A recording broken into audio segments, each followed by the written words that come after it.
Okay, so next is, as a review, let's try to rewrite down yung mga equation. Example, balikan natin itong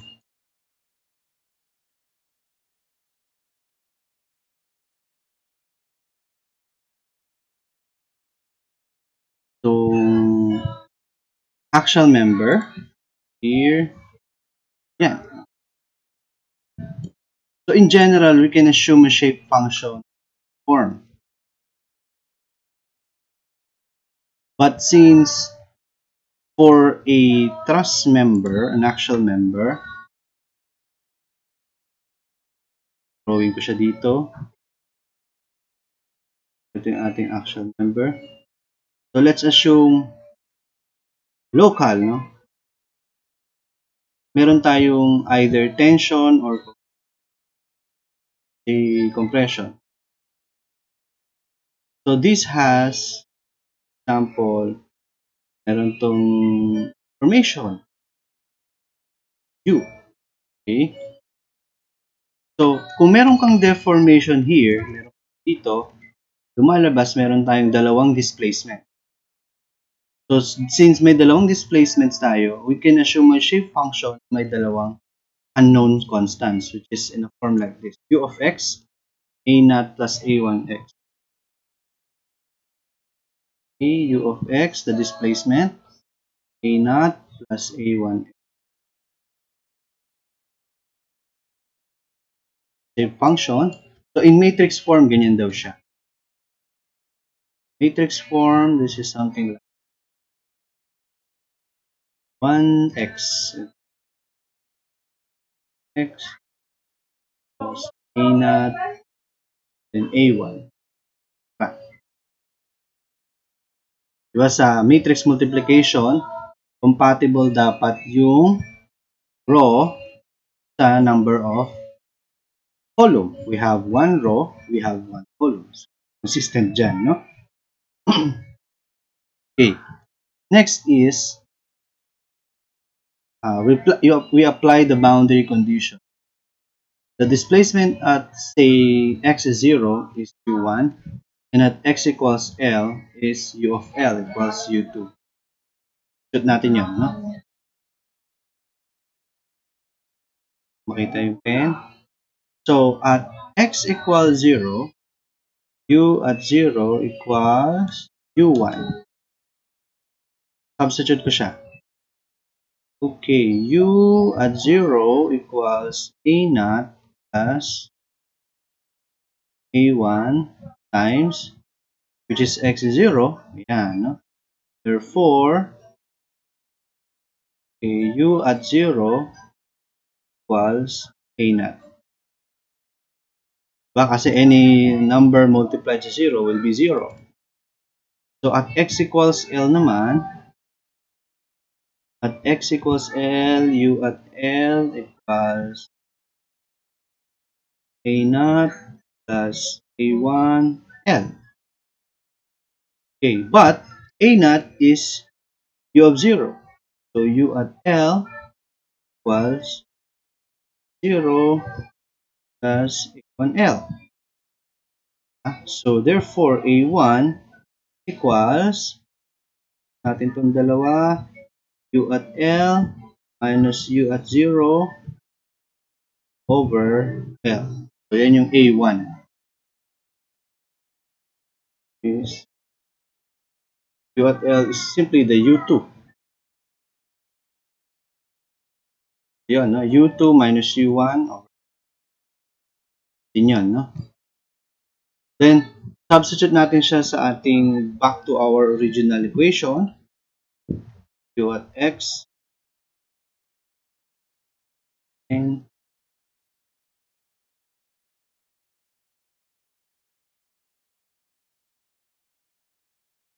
our equation u at x equals a naught plus x.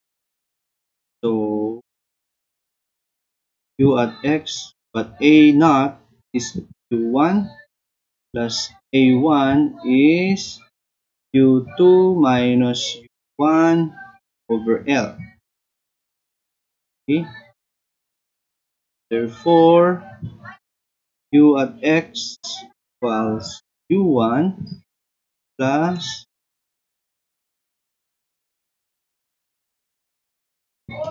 in terms of u1 and u2 dapat tayo. u2 u1 u2 minus u1 over L times x. u2x over L minus u1x over L. u of x equals, combine natin itong dalawa. Tsaka yan. For that becomes 1 minus x over L times u1 plus x over L times u2. Okay. Then, in matrix form, this becomes 1 minus x over L and then x over L. Then this is u1, u2 of x. Yan, no? So, ito, in matrix form is this. Okay? Okay. Now, itong matrix na to, this is what we now call the shape. That is what we call shape, the N matrix. So, we can now transform this equation u of x equals n u. This is 1. Siyempre, this is in matrix form. No? Ito ay column matrix, ito ay row matrix. In the case of actual member. Now, once you get the shape function like that, okay, so let's continue. Now, after getting in the matrix, after getting this, we need to get the B matrix. Our B, according to sa other derivation, B is simply dn dx for the case ng trust, ng actual member. So, we need to differentiate yung ating shape. Again, our n is 1 minus x over L, 1 minus L, tsaka get the derivatives of that, dn equals dn dx equals, this is a constant, no?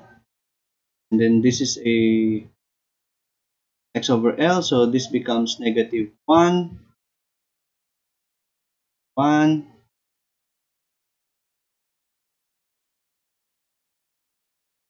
then yung ating dn dx, or simply our B matrix. B matrix. Next is, once you get the B matrix, let's return back to our equation ng ating stiffness matrix. B transpose D B D A dx. So this pertains to area. But our area is simply stiffness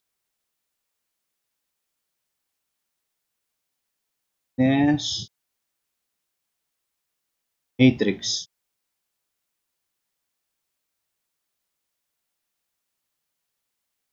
We transpose dB for the case of truss.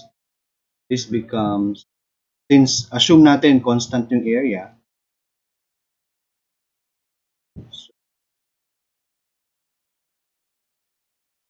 dt t B dx. 0 plus. No?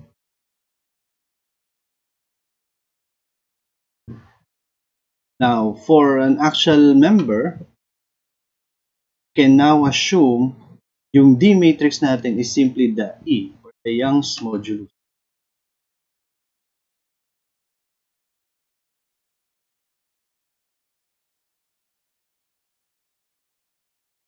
Or Young's modulus. Now becomes A 0 to L B transpose E B dx.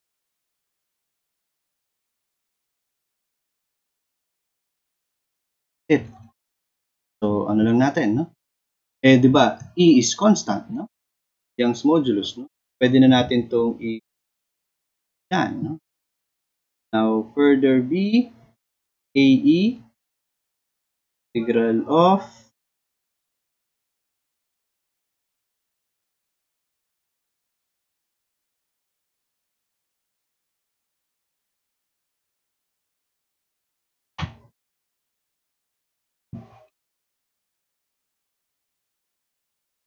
okay.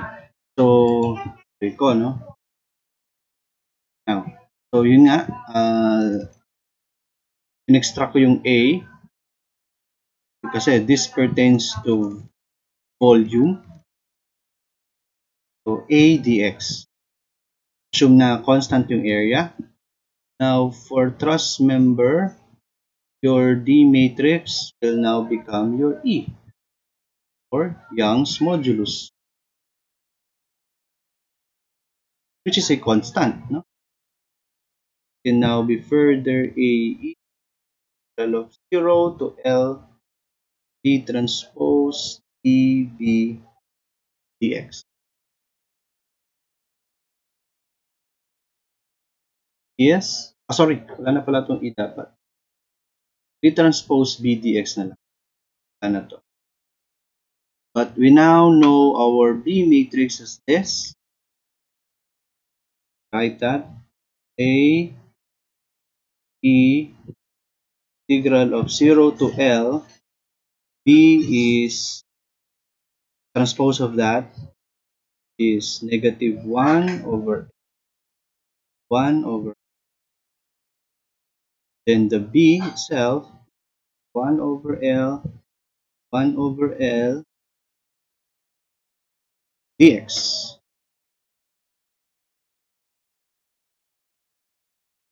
This compatible. We have two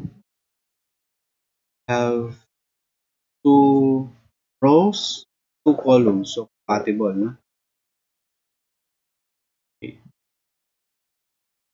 This is 2 by 1, 2 by 1, while this one is 1 by 2. So ang resulting matrix na 2 by 2.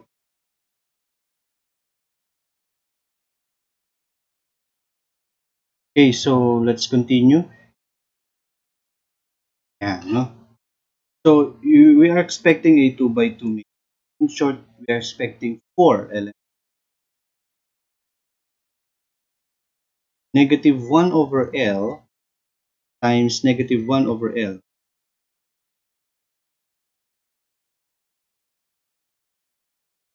L squared.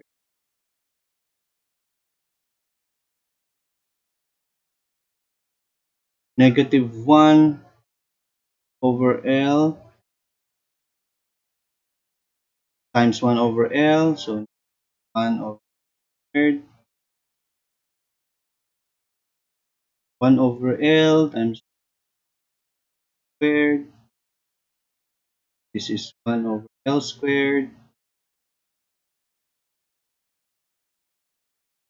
0 to L.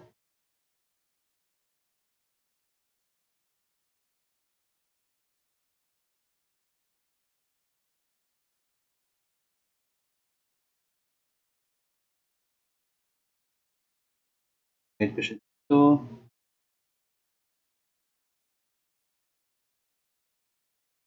okay, base na.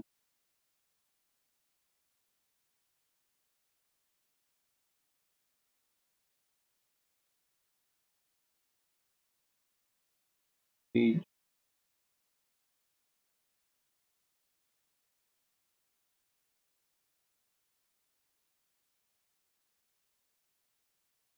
So, ano muna natin, iwanan muna natin 'tong A.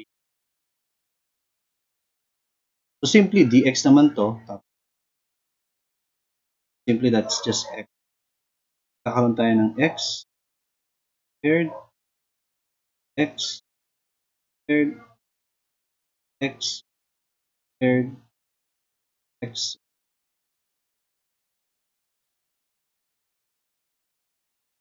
from 0 L, 0 to L. So,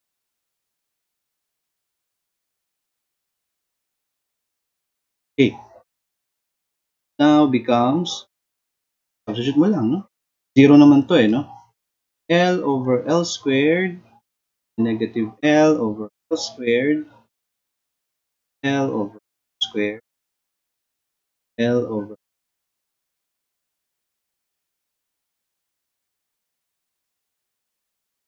Pwede natin cancel yan. Comes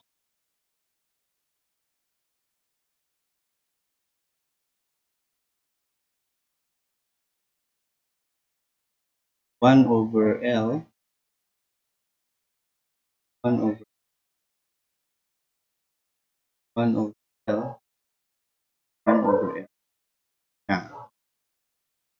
Kaya, pag i-write natin ulit to, your K becomes KE cos 1 over L, L, 1 over L. So, yan yung stiffness matrix. Dahil constant ang L, so, L, 1, negative 1.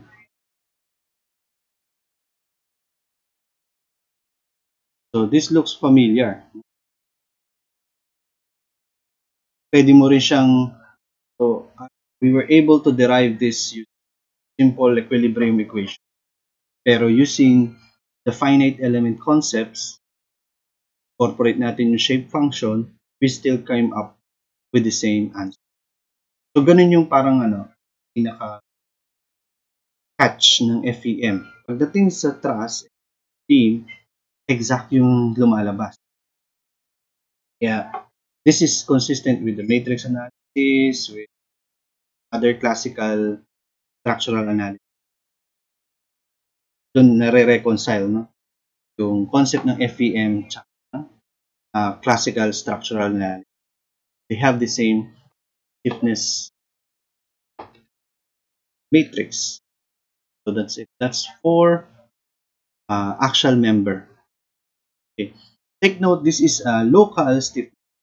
Kasi in-assume natin na single displacement lang. Local K matrix. Dun sa aking, sa other subjects, talagang matrix structural analysis, to get the global, to get the K global, K sub G, ang formula mo lang yan is K transpose K local. Okay?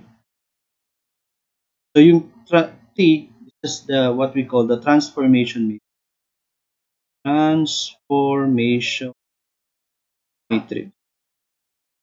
Then K local is ito. Kuha natin ngayon. Yung formula na yan, I would say na parang exaggerate things, universal na.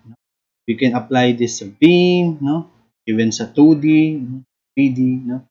Ganyan. If you know the transformation matrix from a local to a global coordinate system, makukuha mo na yung stiffness matrix of any element global coordinate system. Okay, in the case of axial member, assuming na ganyan, having a certain theta, yun lang naman ang axial member eh. No? Rod, tapos may certain inclination ka lang, say 2D, yung K, apply mo yung formula na yan, ang lalabas na K global mo is yan. No? So, ito. So, K global, T transpose, K local, transformation matrix. Ito yung transformation matrix natin. Function ng ano, no? Ng angle, cosine and sine. No? Ito yung nakuha natin yung local matrix. Nilagyan ko lang ng 0, 0. Dinagdagan ko lang ng rows. Yan. So, this is the global stiffness matrix. So, paste.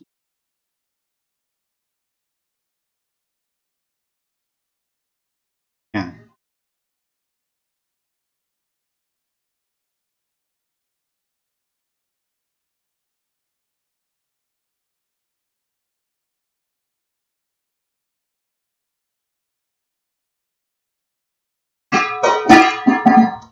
Yan.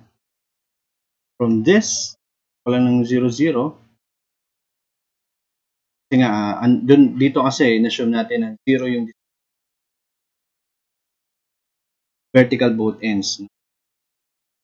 So yan, with that, then apply this equation at lalabas na A global. And lagi ko nga sinasabi, with this simple stiffness matrix, pwede ka na mag-analyze any number of class member na iisip mo eh. Telecom tower, no? Ganyan lang, no? Yan lang yung formula na yun. This is already the global stiffness ng isang axial member to this space. It